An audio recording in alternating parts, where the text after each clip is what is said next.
Hello friends, welcome to golden career. RRB PO mains की तैयारी कर रहे हैं आप लोग। कंप्यूटर एमसीक्यूज आपको पता है हम डेली लेकर आ रहे हैं लंबी लंबी वीडियोस, ताकि आप जो है कंप्यूटर में ला सकें पूरे के पूरे मार्क्स। एटलीस्ट नहीं पूरे 90% मार्क्स तो आए आपके।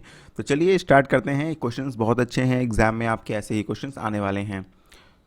स्टार्ट करने से पहले आपको वही एक चीज़ मैं बताता हूँ जो नए कैंडिडेट्स हैं उनके लिए, कि ये वीडियो सिर्फ पेड मेंबर्स के लिए है। मतलब जो हमारे प्रीमियम मेंबर हैं, प्रीमियम मेंबर का प्राइस सिर्फ 99 रुपीज़ है। इसकी जो वैलिडिटी है वो 1 ईयर के लिए है। इसमें आपको बहुत कुछ मिलता है।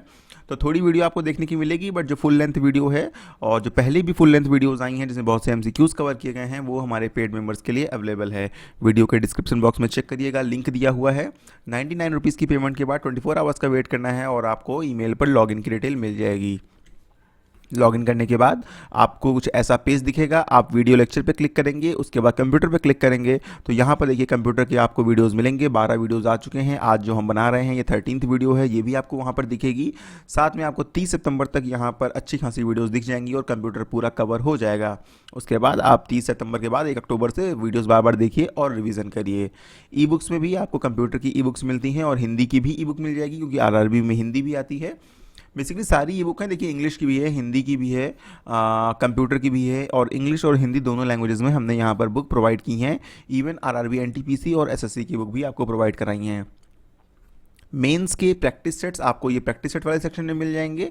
यहाँ पर 14, 16 और 17 सितंबर आया है। जब आप लॉगिन करेंगे तो आज का भी आपको दिखेगा 19 सितंबर का। ठीक है। बाकी आप अदर पीडीएफ सेक्शन में जाएंगे तो आपको मिलेंगी बैंकिंग और फाइनेंशियल अवेयरनेस की इस साल की पीडीएफ, जो आपके एग्जाम में बहुत हेल्पफुल होने वाली हैं। तो ये आपको बताना था, लेकिन ये सारा 99 में है, ऐसा नहीं है कि सिर्फ और सिर्फ कंप्यूटर 99 में है। तो आप परचेज करने के लिए वीडियो का डिस्क्रिप्शन बॉक्स चेक करिए।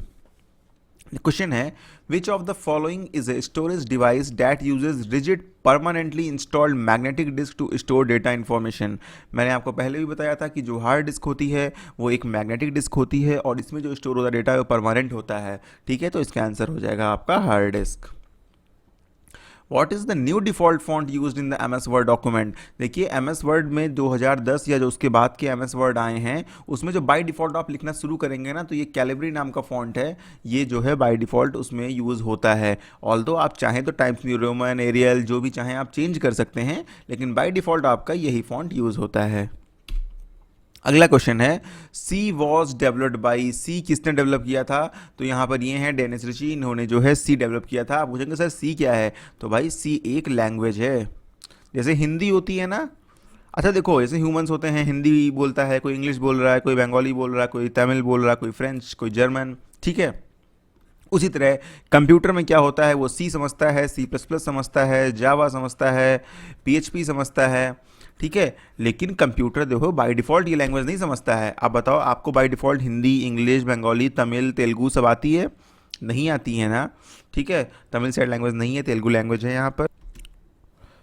तो आपको अगर कोई लैंग्वेज सीखनी है तो फिर जो है आपको मतलब कोई लैंग्वेज बोलनी है, कोई लैंग्वेज समझ में आए, इसके लिए आपको वो लैंग्वेज सीखनी पड़ेगी। सेम कंप्यूटर में होता है, उसको वो लैंग्वेज समझ में आए तो वहाँ पर उस लैंग्वेज से संबंधित कोड्स जो है वो इंस्टॉल करने पड़ते हैं। ठीक है, तो ये चीज़ आपको समझ में आ गई होगी। लैंग्वेजेस बाय डिफ़ॉल्ट कंप्यूटर्स को नहीं आती हैं, उनमें हम उससे रिलेटेड जो सॉफ्टवेयर होता है उसको हम इंस्टॉल करते हैं, तब कंप्यूटर की समझ में आता है कि ये क्या लैंग्वेज है। Which of the following is a programming language. तो दोस्तों इसमें M S Excel application program है, नेटस्केप एप्लीकेशन प्रोग्राम है, पेंट एप्लीकेशन प्रोग्राम है। ठीक है, लोटस भी एप्लीकेशन प्रोग्राम है, पास्कल जो है वो आपकी एक प्रोग्रामिंग लैंग्वेज है। तो यहाँ पर हो गया पास्कल इसका आंसर।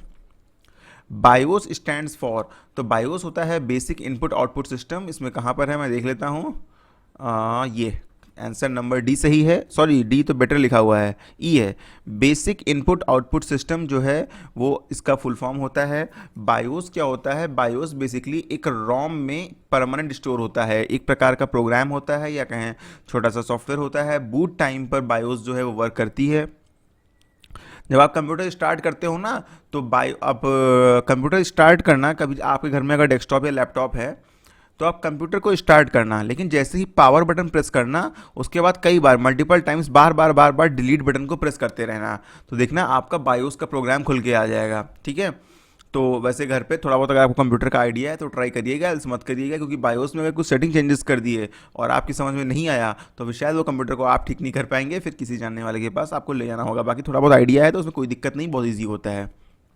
तो बायोस होता है बेसिक इनपुट आउटपुट सिस्टम, जो कि कंप्यूटर स्टार्ट होते टाइम बेसिक फंक्शनैलिटी कंप्यूटर की सही है कि नहीं है, कंप्यूटर में डिवाइसेस कनेक्ट हैं नहीं है, हार्ड डिस्क कनेक्ट है नहीं है, रैम है या नहीं है, इन सब चीज़ों को चेक करता है। नेक्स्ट है dash is an essential program which makes it easy to use computer for end user. तो देखिए इसेंशियल प्रोग्राम की बात हो रही है, तो ऑपरेटिंग सिस्टम ही सबसे इसेंशियल है कंप्यूटर को यूज़फुल बनाने के लिए। अगर आपके कंप्यूटर पे ऑपरेटिंग सिस्टम इंस्टॉल नहीं है तो फिर वहाँ पर आप कुछ नहीं कर सकते हो। ऑपरेटिंग सिस्टम इंस्टॉल होगा तभी कोई और सॉफ्टवेयर आप इंस्टॉल कर पाओगे। तो ऑपरेटिंग सिस्टम को हम क्या बोलते हैं? ऑपरेटिंग सिस्टम को हम सिस्टम सॉफ्टवेयर भी बोलते हैं। ठीक है, याद रखिएगा इसे। Which disk is use to cold boot a PC. Cold boot करने के लिए सिस्टम डिस्क का यूज़ होता है, ये तो बस याद कर लीजिए और कुछ इसमें पढ़ने लायक नहीं है। ठीक है, पीसी को कोल्ड बूट करने के लिए सिस्टम डिस्क का यूज़ होता है। In second generation which type of memory was use to store the data. तो देखिए सेकेंड जो आपके जनरेशन के कंप्यूटर थे उसमें मैग्नेटिक टेप यूज़ होता था। ठीक है, आपने पहले देखा होगा ना, मैग्नेटिक टेप से आपको आइडिया लग जाएगा। पहले कैसेट्स होती थी गाने सुनने के लिए, अगर आपको याद हो ऐसे कुछ होती थी, देखो ऐसे होती थी है ना, और यहाँ पे गोल गोल गोल गोल पूरा फिल रहता था, यहाँ पे गोल गोल गोल गोल फिल रहता था, यहाँ से रील चल के ऊपर जाके ऐसे आती थी और इधर जो है इसमें वापस जो है भरती आती थी। इस कैसेट को हम क्या करते थे, टेप में लगाते थे प्लेयर में और प्ले करते थे, तो उसमें ऐसे ऐसे ये घूमता रहता था और गाने बजते रहते थे। तो आई डोंट नो आपको पता है कि नहीं, मैंने तो यूज़ किया है। अगर आपने यूज़ किया है तो ये जो होता था ये मैग्नेटिक टेप ही होता था। तो हार्ड डिस्क भी पहले मेमोरी जो है वो ऐसे ही यूज़ होती थी, मैग्नेटिक टेप टाइप की। ठीक है, the first electronic digital computer content, जो पहला इलेक्ट्रॉनिक डिजिटल कंप्यूटर था उसमें क्या लगा हुआ था? तो उसमें दोस्तों इलेक्ट्रॉनिक वॉल्व्स लगे हुए थे। अच्छा, जो पहला कंप्यूटर था वो हमारा किसका बना हुआ था? वो हमारा वैक्यूम ट्यूब्स का बना हुआ था। जो फर्स्ट कंप्यूटर था वो वैक्यूम ट्यूब्स का बना हुआ था, और जो ये कंप्यूटर है, ये जो इलेक्ट्रॉनिक डिजिटल कंप्यूटर है, ये इलेक्ट्रॉनिक वॉल्व्स का बना हुआ है।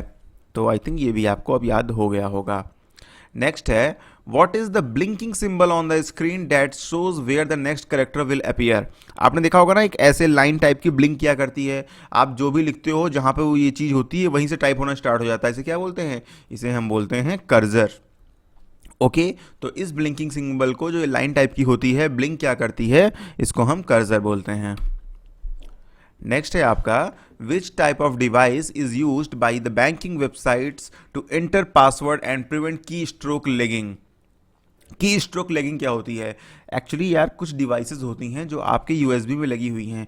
लोग क्यों बोलते हैं कि आप जो है किसी अननोन कंप्यूटर पर अपना बैंक अकाउंट मत लॉगिन करो? होता क्या है, आपको नहीं पता है अननोन कंप्यूटर में कौन सी डिवाइसेस लगी हुई हैं। तो की स्ट्रोक लॉगर्स होते हैं, डिवाइसेस होती हैं जो यूएसबी से कनेक्टेड होती हैं। आप जो भी की प्रेस करोगे ना वो रिकॉर्ड करती हैं कि आप कौन कौन सी की प्रेस कर रहे हो, तो उससे आपका यूज़र नेम और पासवर्ड दोनों वहाँ पे रिकॉर्ड हो जाएगा। ठीक है, तो इसी वजह से बैंक क्या करती हैं, आपने देखा होगा जो भी बैंक का लॉगिन पोर्टल होता है, सपोज यहाँ यूज़र नेम डालना है, यहाँ पासवर्ड डालना है, उसके बगल में एक वर्चुअल कीबोर्ड का भी ऑप्शन होता है जिस पे आप क्लिक करके आपका यूज़र नेम और पासवर्ड डाल सकते हो। तो ये बेसिकली की लेगिंग से बचाने के लिए ही बैंक्स यूज़ करती हैं।